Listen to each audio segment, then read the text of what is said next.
Dear students, बच्चों आज हम क्या पढ़ने वाले हैं, लेसन 2 हमारा स्टार्ट हो चुका था।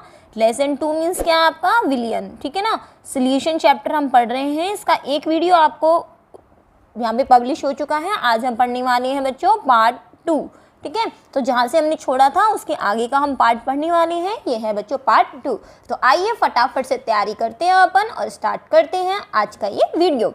देखो बच्चों, क्वेश्चन है अपना, NaCl के 117 ग्राम को जल में घोलकर विलयन बनाया गया। इसका द्रव्यमान कितना है, 300 ग्राम है और इसका डेंसिटी कितनी है, 1.5 ग्राम। अब नॉर्मलता मोलरता ज्ञात करनी है, कैसे करें कुछ समझ नहीं आ रहा, कोई बात नहीं। जो ज्ञात करना है उसको लीजिए। सबसे पहले क्या निकालनी है, हमें मोलैरिटी निकालनी है। तो मोलैरिटी का फॉर्मूला क्या होता है बच्चों, WA/1000 अपॉन MA/V होता है। ओके स्टूडेंट्स, आगे देखिए इसके अंदर मोलैरिटी बराबर WA क्या है हमारे पास, इसके अंदर कितना ग्राम है NaCl का बच्चों, 117 ग्राम। तो हम कितना लिख सकते हैं यहाँ, 117 इंटू क्या लिख सकते हैं अपन, 1000 लिख सकते हैं। आगे देखिए स्टूडेंट्स, अपॉन कितना लिखा हुआ है, MA। अब MA क्या होता है, MA होता है बच्चों अणुभार, मॉलिक्यूलर मास।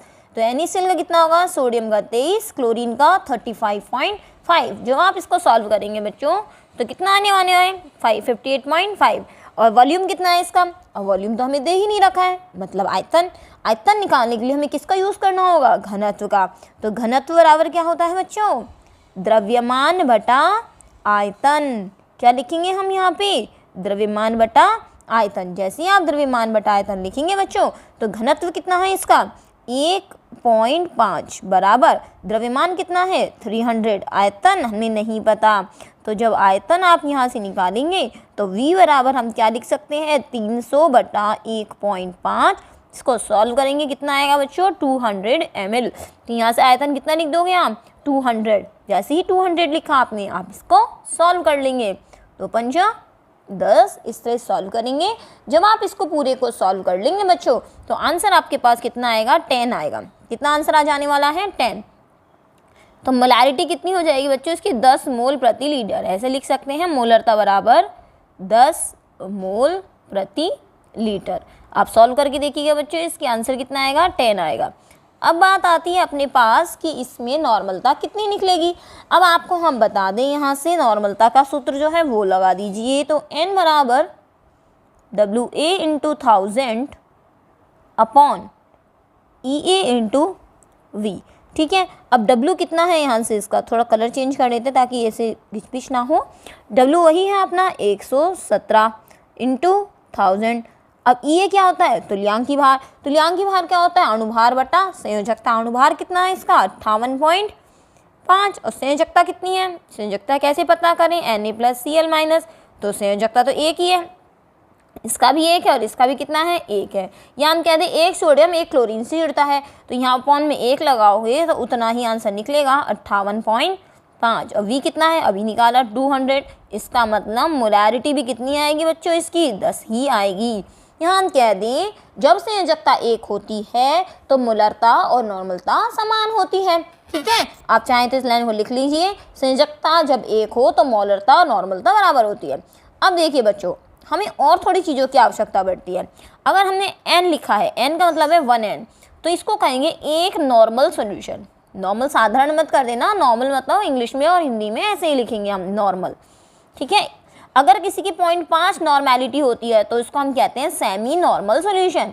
अगर यहाँ पर अपन N/10 होती है तो उसको बोलते हैं डेसी नॉर्मल सॉल्यूशन। और अगर 0.01 होती है तो यहाँ से इसको हम क्या कहते हैं बच्चों, यहाँ से हम कहते हैं इसको सेंटी नॉर्मल सॉल्यूशन। तो ये बच्चों आपके जो कंपटीशन एग्जाम है उसके लिए भी इंपॉर्टेंट रहेगा। एक चीज़ और बता दें बच्चों, आप नीट IIT के पेपर देते हैं ना, तो मैं आपको सजेस्ट करूँगी कि आप NCERT के बुक के एक क्वेश्चन को, एक कंसेप्ट को अच्छी तरह से कर लें ताकि आप 12th के साथ ही इस चीज़ को तैयार कर पाएँ। तो उसके लिए NCERT बच्चों बेस्ट होती है नीट वगैरह करने के लिए आपकी। तो एक एक कंसेप्ट आप कर लेंगे तो आपको दिक्कत नहीं आएगी इसमें। चलो बच्चों, नेक्स्ट क्वेश्चन अपना क्या है, नेक्स्ट टॉपिक है अपना फॉर्मेलिटी, मतलब फॉर्मलता। 1 लीटर विलयन में उपस्थित विलेय के ग्राम सूत्र भारों की संख्या को फॉर्मलता कहते हैं। जब विलेय को विलायक में घोलने पर उसका संगुणन या वियोजन हो जाए तो यह फॉर्मलता या संगुणन या वियोजन हो जाए तो फॉर्मलता का यूज़ करते हैं। पहले बता देते हैं आपको। देखो बच्चों, अगर 1 लीटर विलियन में अगर मोल घुले होते हैं तो मोलरता होती है। अगर 1 लीटर विलियन में अपने पास घुला होता है तुल्यांक भार तो वो नॉर्मलता होती है। लेकिन यहाँ पर अगर ग्राम सूत्र भार आ जाए तो इसको हम क्या कहेंगे, फॉर्मलता कहेंगे। कैसे निकालते हैं हम सूत्र भारों को बच्चों, इसका यूज़ तब करते हैं जब हमारे पास या तो अणु टूट जाए या अणु क्या हो जाए, जुड़ जाए। देखिए स्टूडेंट्स, मैंने आपसे कहा कि एसिटिक एसिड, ठीक है, आपने इसको बेंजीन में डाला, इसको किससे डाला, बेंजीन में। तो बेंजीन में क्या करता है, ये एक अणु के साथ दूसरा अणु जुड़ जाता है, मतलब एसिटिक एसिड के 2 अणु जुड़ जाते हैं तो अणुभार निकलता है इन दोनों का। और इसलिए वजह से एसिटिक एसिड का उस समय अणुभार आता है अपना पास 120। तो कहने का मतलब है यदि किसी विलायक में या विलयन विलायक में कोई चीज़ जो होती है या तो 2 टुकड़ों में वो टूट जाए या वो 2 टुकड़ों में जुड़ जाए, या तो वो एक साथ जुड़ जाए या फिर वो टूट जाए, तो यूज़ किया जाता है फॉर्मलता का। तो देख लीजिए बच्चों, फॉर्मूला वही है। अगर हमने यहाँ पे ई रखा होता तो क्या होता, नॉर्मलता होती। अगर हमने यहाँ पर क्या रखा होता, यहाँ पर हमने अणुभार रखा होता तो ये मोलरता होती। यहाँ पर क्या रखा है, एफएम, इसलिए क्या है, ये सूत्रभार है। आगे देखिए, क्वेश्चन दे रखा है 12.2 ग्राम बेंजोइक एसिड को 500 ml बेंजीन में घोला गया है। यदि बेंजोइक अम्ल द्विलक, द्विलक का मतलब हो गया 2 अणु का आपस में जुड़ना। अगर हम कहते हैं त्रिलक तो 3 का जुड़ना, चतुर्लक मतलब 4 का जुड़ जाना। तो कह रहा है कि द्विलक बन जाता है। तो आगे क्वेश्चन क्या कह रहा है बच्चों, वो कि इस विलयन की फॉर्मलता ज्ञात कीजिए। देखो फॉर्मूला लगा दिया। इसके अंदर WA देखिए क्या है अपने पास, WA है 12.2 ग्राम। इसके बाद FM हमको निकालना होगा, फॉर्मेलिटी। आगे देखो इसके अंदर कैसे निकालेंगे, वो कह रहा है बेंजोइक अम्ल। चलो मैं आपको करके बता देती हूँ कैसे आप निकालेंगे। यहाँ से ये लीजिए, ये मैंने यहाँ से इसको हटा दिया, ये होता है बेंजोइक एसिड। ये देखो COH, मतलब फॉर्मूला हो गया C6H5COOH। C कितने हैं, इस एक C का 12, 6 है तो गुणा 6, प्लस हाइड्रोजन कितने हैं 5, 5 गुणा 1, प्लस फिर कार्बन आ गया एक और है, चलो एक और 12 प्लस कर देते हैं। ऑक्सीजन 2 हैं, एक ऑक्सीजन का होता है 16, 16 और 2 ऑक्सीजन तो 32, एक हाइड्रोजन है तो ये लीजिए। अब आप इसको जोड़ दीजिए। जब आप इसको जोड़ेंगे बच्चों तो कितना आएगा, 12 6 72, 72 और 6 कितने हो गए, 72 6 78, 78 और 10 88, 2 90, 90 और 30 कितने हो गए 190, 190 हो गए ना यहाँ से अपने पास। हाँ देखिए बच्चे, यहाँ से क्या कर रही थी, अपन दोबारा कर लेते हैं एक बार। 12 6 72, 72 5 × 5 है तो हम कह सकते हैं 72 + 5 + 12 + 32 + 1, तो कितना हो गया 72 5, 5 2 77, 77 12 32। इसको आप जोड़ेंगे पूरे को तो कितना जाने वाला है, यहाँ से आएगा आपका 122। ठीक है, आप इसको कैलकुलेट कर लीजिए कितना आएगा बच्चे 122। अब यहाँ पर पूरे C6H5COH का जो आया अपने पास, वो आया अपने पास 122। लेकिन क्या बना रहा है, ये द्विलक बना रहा है, इसीलिए हम इसको क्या करेंगे 2 से गुणा कर देंगे। तो कितना आ जाएगा बच्चों 244 आ जाएगा, जो यहाँ पर आपके सामने लिखा हुआ है। तो एक C6H5COH का कितना होता है बच्चों 122 यहाँ से होता है। ठीक, आगे देखो FM की जगह लिख दिया वो। फिर कहता है वॉल्यूम, वॉल्यूम कितना है बच्चों यहाँ से 500 ml, तो यहाँ से कितना लिख दिया 500 ml। ठीक है, समझ आ गया होगा वैसे आपको, सारे आपने कैलकुलेशन कर ली है। यहाँ से इसको सॉल्व करोगे 122/12 20 हो जाएगा। यहाँ पे 0 से 0 काट के आप कर ही लेंगे, इतना तो करेक्शन है अपने पास, सॉल्वेशन कर लोगे। कितना आ जाने वाला है 0.1। तो आपको यहाँ पे ये देखना है कि अगर वो यहाँ पर कहता है द्विलक बनता है या 2 भागों में टूट, तो हम इसका यूज़ कर सकते हैं। आइए बच्चों आगे देखते हैं।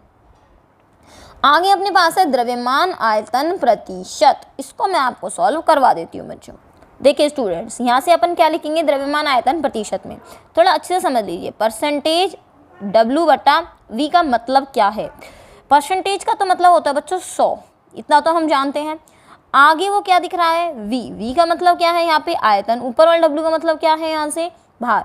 तो 100 ml विलियन में, कितने में 100 ml विलियन में उपस्थित पदार्थ की मात्रा,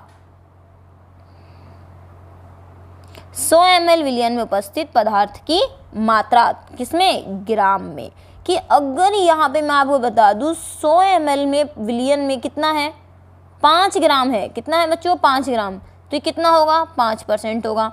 अगर 100 ml में कितना है 10 ग्राम है तो ये कितना होगा, 10% होगा। तो यहाँ हम इतना कह सकते हैं कि 100 ml विलयन में पदार्थ कितना उपस्थित है। ये ध्यान रखिएगा, ये किससे संबंधित है, 100 से संबंधित है। अब इसका सूत्र हम कैसे लिख सकते हैं, देखो सूत्र केवल आप देखो देख देख के ही लिख सकते हो। इसके अंदर कैसे होगा, यहाँ से सूत्र देख लीजिए, परसेंटेज W/V। तो सूत्र लिख सकते हैं आप यहाँ पे, ऊपर क्या है अपना W मतलब विलेय पदार्थ की मात्रा, विलेय पदार्थ ग्राम में, ठीक है ना, और V क्या है, आयतन, तो विलयन का आयतन, ठीक है स्टूडेंट्स। और परसेंटेज है तो परसेंटेज का मतलब क्या हो गया बच्चों, 100 हो गया। ओके स्टूडेंट्स, तो ऐसे यहाँ पर ये अपना हो जाएगा। देख लीजिए स्टूडेंट्स, ऐसे लिखा हुआ है 100 ml विलयन में उपस्थित विलेय की ग्राम में मात्रा को द्रव्यमान आयतन प्रतिशत कहते हैं, और इससे फॉर्मूला भी अपना यही है। आगे चलते हैं। देखिए स्टूडेंट्स, नेक्स्ट क्या है अपने पास, भार भार मात्रक। तो भार भार मात्रक पढ़ाने से पहले बच्चों मैं आपको थोड़ा समझा दूं कि भार भार मात्रक का क्या अर्थ है। बच्चों एक बार शायद आप देख लीजिए, बीच में शायद वीडियो पॉज हो गया है, यहाँ से एक बार फिर से देख लीजिए। यहाँ पर हम बात कर रहे हैं किसकी, विलेय के भार की बात कर रहे हैं। यहाँ से कि भार का मतलब क्या है, यहाँ से विलेय का भार, और नीचे वाले भार का मतलब क्या है, विलयन का भार। इसी को कहते हैं हम भार भार मात्रा को W/W। ओके स्टूडेंट्स, चलिए अब इसके अंदर हम 2-3 चीज़ें पढ़ेंगे। मोललता पढ़ेंगे, इसके अंदर हम PPB पढ़ेंगे, PPM पढ़ेंगे। ओके स्टूडेंट्स, चलिए देखते हैं आगे। 1000 ग्राम, देखो मोललता की परिभाषा क्या है, 1000 ग्राम विलायक में उपस्थित विलेय के मोलों की संख्या मोललता कहलाती है। देखिए यहाँ से अपन इसको एक्सप्लेन कर देते हैं, इसलिए मुझे यहाँ से थोड़ी जगह से क्लियर करनी पड़ेगी बच्चों। यहाँ से नेक्स्ट टाइम से आपको दिक्कत नहीं आएगी, यहाँ पे अपन जगह क्लियर करके फिर पढ़ाई करते हैं। मोललता का मतलब क्या है, 1000 ग्राम किसमें, विलायक में। 1000 ग्राम, ध्यान रखना विलयन नहीं है, 1000 ग्राम विलायक में उपस्थित मोलों की संख्या। आई बात समझ में आपको, कि 1000 ग्राम विलायक में उपस्थित मोलों की संख्या क्या कहलाएगी, मोललता। फॉर्मूला देखिए क्या होगा यहाँ से, मोललता मतलब इसको रिप्रेजेंट किससे करेंगे बच्चों, स्मॉल m से। तो WA × 1000 अपॉन, यहाँ से अपन लिखेंगे MA × WB। तो ये जो W होगा ये किसको बताएगा, विलेय के भार को। MA किसको बताएगा, यहाँ से ये बताएगा मोलों की संख्या, और WB किसको बताएगा, ये बताएगा विलायक का भार। तो विलायक का भार अपन ने कितना कह दिया, अगर हम उसकी बात करेंगे तो 1000 ग्राम। ठीक है, चलो अब इसके बाद आगे देखते हैं बच्चों। जो इससे रिलेटेड न्यूमेरिकल होंगे वो भी हम आपको सॉल्व कराएंगे, इसकी टेंशन मत करिएगा, लेकिन बाद में हम न्यूमेरिकल पोर्शन भी ले लेंगे। अभी आप परिभाषा देख लीजिए इसकी। आगे देखो, मोल भिन्न क्या चीज़ होती है, किसी मिश्रण में उपस्थित किसी, अब इसको तो मुझे आपको सही से समझाना होगा कि मोल भिन्न क्या होगी। तो थोड़ा सा नीचे चलते हैं खाली पेज की तरफ, यहाँ समझते हैं बच्चों मोल भिन्न आखिर होता क्या है। अच्छे से समझिएगा बच्चों, मोल भिन्न क्या चीज़ है। यहाँ से अपने पास मान लीजिए आपके पास एक मिश्रण में 3 अवयव हैं, A, B और ये C। ठीक है, A के कितने मोल हैं, 10 मोल हैं, B के कितने मोल हैं, 20 हैं, और C के कितने हैं, 30 मोल हैं। ठीक है, अब आपको कहा जा रहा है कि बताएं A की मोल भिन्न क्या होगी।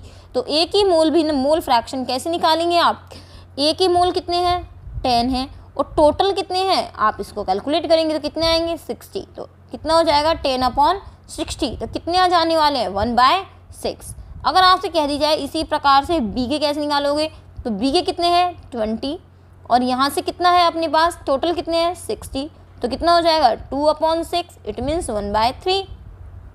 इसी तरह से इसके निकालोगे आप C के, तो कितने हैं, 30/60, कितना हो जाएगा, 3/6/1/2 हो जाएगा। मतलब तो कहने का अर्थ ये हो गया बच्चों, मोल भिन्न हम कैसे निकालते हैं, एक के मोल बटा कुल मोल, ऐसे हम निकालते हैं, मोल भिन्न निकालते हैं। आगे अपन बात करते हैं, अगर तीनों के मोल भिन्न जोड़ देते हैं, मोल भिन्न को रिप्रेजेंट किससे करते हैं बच्चों, मोल भिन्न को रिप्रेजेंट करते हैं x से। किसकी निकालनी है, A की।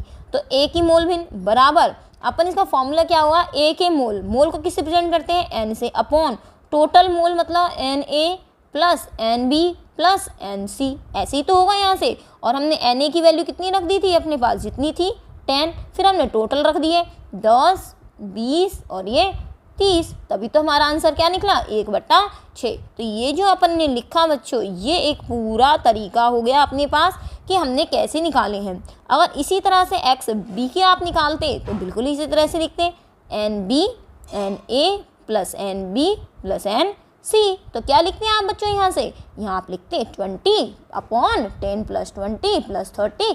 अभी सॉल्व किया हमने, क्या नहीं किया क्या बच्चों, हमने किया ना अभी सॉल्व। तो 20/60 तो 1/3 आ जाने वाला था। तो ये किसके मूल होते बच्चे, अपने पास एक्स बी के हो जाते हैं अपने पास। इसी तरह से हम एक्स सी के निकालते। मान लो बच्चों ऐसा नहीं दिया होता, थोड़ा और टफ कर देते मॉल भिन्न को निकालना। कैसे कर देते हम और टफ, ऐसे कैसे टफ कर देते, कोई बात नहीं, टफ ही तो करते, ज़्यादा टफ थोड़ी करते, थोड़ा सा करके देखते हैं अपन। मान लीजिए वो ए जो मॉलिक्यूल है वो कितने ग्राम है, 10 ग्राम है। बी मॉलिक्यूल कितना है, 20 ग्राम है। सी कितना है, 30 ग्राम है। अब आपको इसमें मोल भिन्न कह देता तो इट मीन्स हमें क्या निकालना पड़ता, एन ए, मतलब ए के मोल निकालने पड़ते, ए के मोल निकालने पड़ते। इसका सूत्र होता है बच्चों ग्राम भार बटा अणुभार। अब ग्राम भार तो दिया हुआ ए का कितना है 10। चलो मैं आपको अणुभार ही बता देती हूँ कि ए का जो अणुभार है वो है 40। कितना है 40। तो आपने क्या डिवाइड कर दिया, ए का अणुभार 40 डिवाइड कर दिया तो आपने कह दिया 1/4। इसका मतलब इसके मोल कितने हो गए, 0.2 मोल हो गए। कितने मोल हो गए, 0.2। 4 दूनी 8, 4 पंजे 20, ये हो गया आपका 10 4 दूनी 8, 1 सेकेंड, हाँ 10 में सही है, 0.25 मोल हो जाते। अगर इसका अणुभार 40 बता देती तो ग्राम को पहले किस में चेंज करा आपने, मोल में चेंज किया। मोल में चेंज होते के साथ ही हमारे पास क्या आ जाता, एन ए की वैल्यू आ जाती 0.25। इसी तरह से मान लीजिए बी और सी के भी हमें पता लग जाते तो हम नीचे कुल मोल लिखकर फिर से डिवाइड कर देते तो हमारे पास यहाँ से इसकी मोल भिन्न निकल आती। ओके स्टूडेंट्स, चलिए अब इससे रिलेटेड एक न्यूमेरिकल करते हैं ताकि हमारे सब कुछ सॉल्व हो पाए। आइए स्टूडेंट न्यूमेरिकल करते हैं सॉल्व। देखिए स्टूडेंट, जो मैंने आपको अभी बताया, देखो किसी मिश्रण में उपस्थित अवयव के मोलों की संख्या तथा मिश्रण के कुल मोलों की संख्या, यही तो हम कर रहे थे, ए के मोल बटा कुल मोल, यही तो हम कर रहे थे यहाँ से। तो वही लिखा हुआ है एक अवयव के मोल बटा मिश्रण के अवयव के कुल मोल। माना किसी मिश्रण में कितने घटक हैं, 3 हैं, यहाँ से उसके मोल हमने ये लिख दिए। ठीक है, तो यही चीज़ मैंने अभी सिखाई थी थोड़ी देर पहले, आपको सिखाई थी या नहीं सिखाई थी, सिखाई थी ना। अब एक चीज़ और है, एक्स ए मतलब ए के मोल भिन्न, बी के मोल भिन्न, सी के मोल भिन्न, इन सब को मिलाकर हमारे पास जो अपने पास चीज़ आई यहाँ पर वो अपने पास कितनी आएगी, 1। जो अभी एग्जाम्पल सॉल्व किया उसकी ओर चलते हैं बच्चे। देखिए स्टूडेंट्स, हमने क्या सॉल्व किया है यहाँ से, 1/6, 1/3 और 1/2। इनको सॉल्व करके देख लीजिए आप।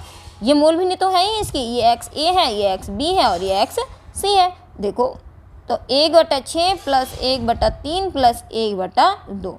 आपने इसका एलसीएम लिया, 6 आया, प्लस 3 दूनी 6, 2 आया, 2 तिया 6, कितना आया 6/6 बराबर कितना आया 1। इट मीन्स मोल भिन्न का योग कितना होता है बच्चों, 1 होता है। अगर हम आपसे कह दें कि एक अवयव की, समझिएगा बच्चों, कि एक अवयव की मोल भिन्न 1/5 है तो बताएं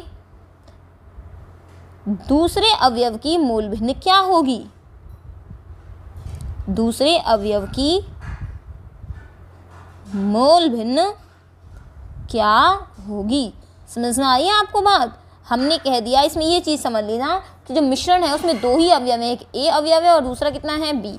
एक अवयव की 1/5 है तो हमने कह दिया एक्स ए की वैल्यू कितनी है 1/5। तो बताओ एक्स बी की वैल्यू कितनी होगी, किसकी पूछ ली, बी की पूछ ली। तो हमें एक फॉर्मूला भी तो पता चला है कि एक्स ए प्लस एक्स बी कितना होता है, 1 होता है। एक्स ए की वैल्यू कितनी है 1/5, एक्स बी की निकालनी है आपको। तो आप कैसे निकाल देंगे, एक्स बी बराबर 1 - 1/5। तो कितना आ जाएगा अपने पास यहाँ से, बताओ मुझे कितना आएगा यहाँ से आंसर आ जाएगा 4/5। बिल्कुल यही आंसर आ जाएगा अपने पास। आप इसको लेस करके देख लीजिए, ये लीजिए लेस करके दिखा देते हैं।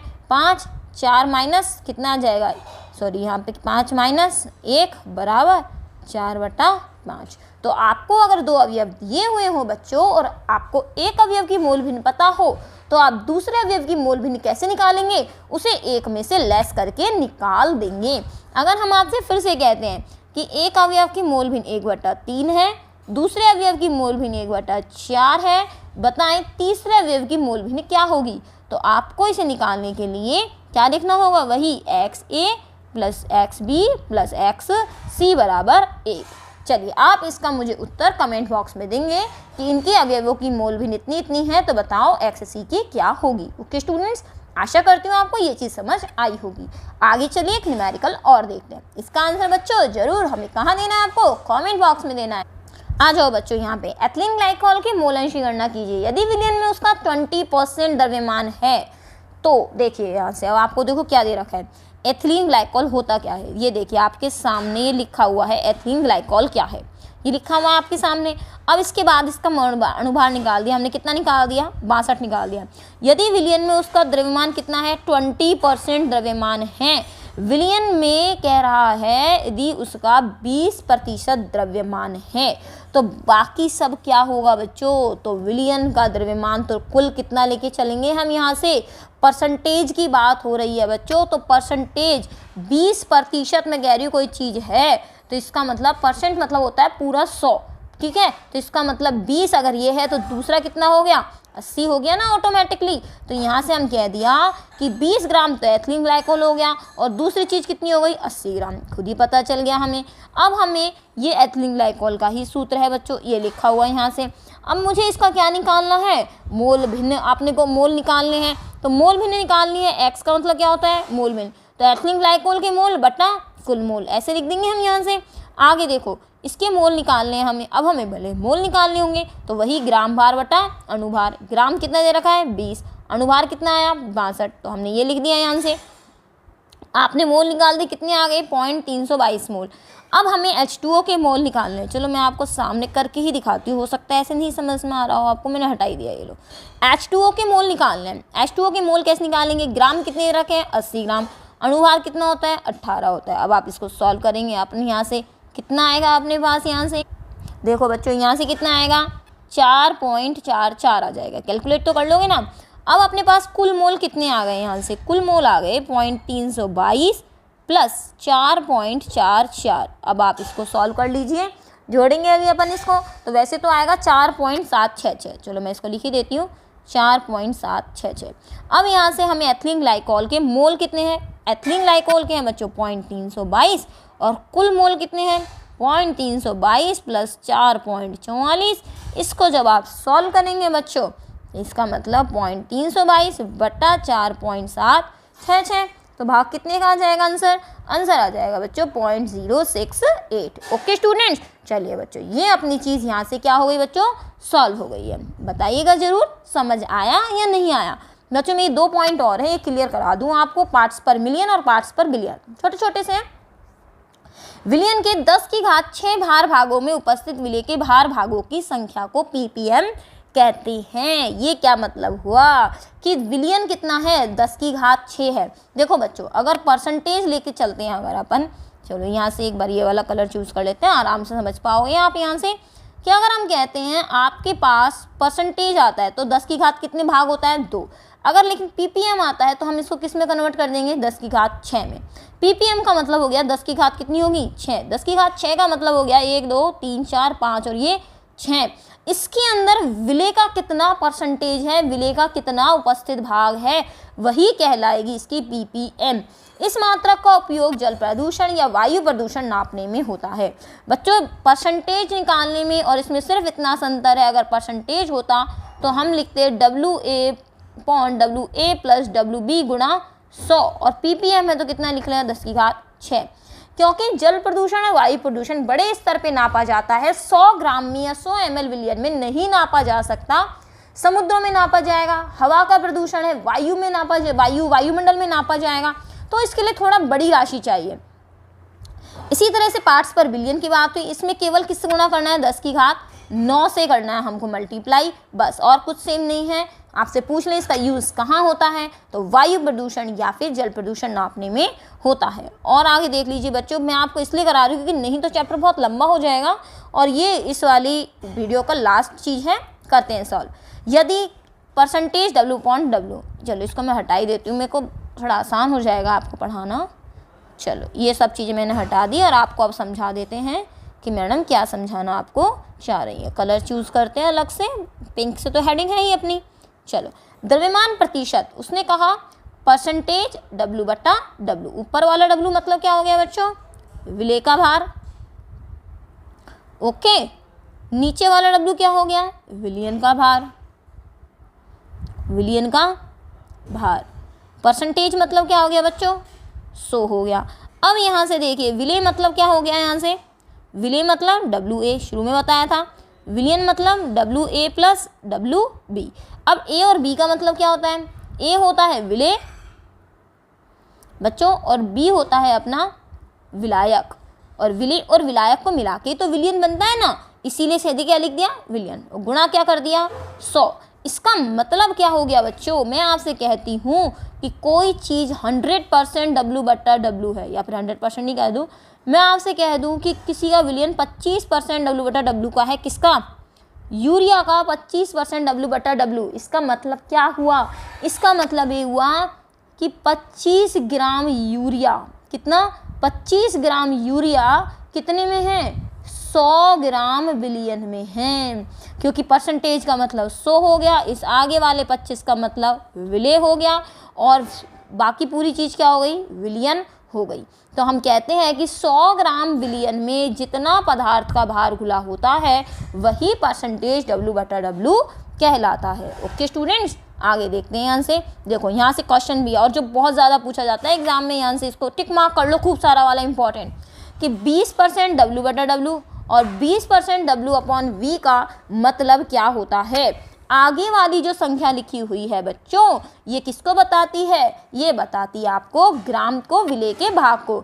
तो 20 ग्राम यूरिया किसने में, 100 ml सोल्यूशन में, 20 ग्राम यूरिया कितने में, 100 ग्राम सोल्यूशन में। तो इस V का मतलब तो क्या है, ml से है, और नीचे वाले W का मतलब क्या है, ग्राम से है। ओके स्टूडेंट्स, तो बच्चों हमने आपको बता दिया है, यहाँ से इसको सॉल्व करवा दिया है आपको। अब जो है आगे का अपन, ये पार्ट 2 था, नेक्स्ट वीडियो में सॉल्व करेंगे पार्ट 3। बच्चों NCERT का कोर्स यहाँ से आपको करवाया जा रहा है, NCERT के अकॉर्डिंग ही करवा रही हूँ।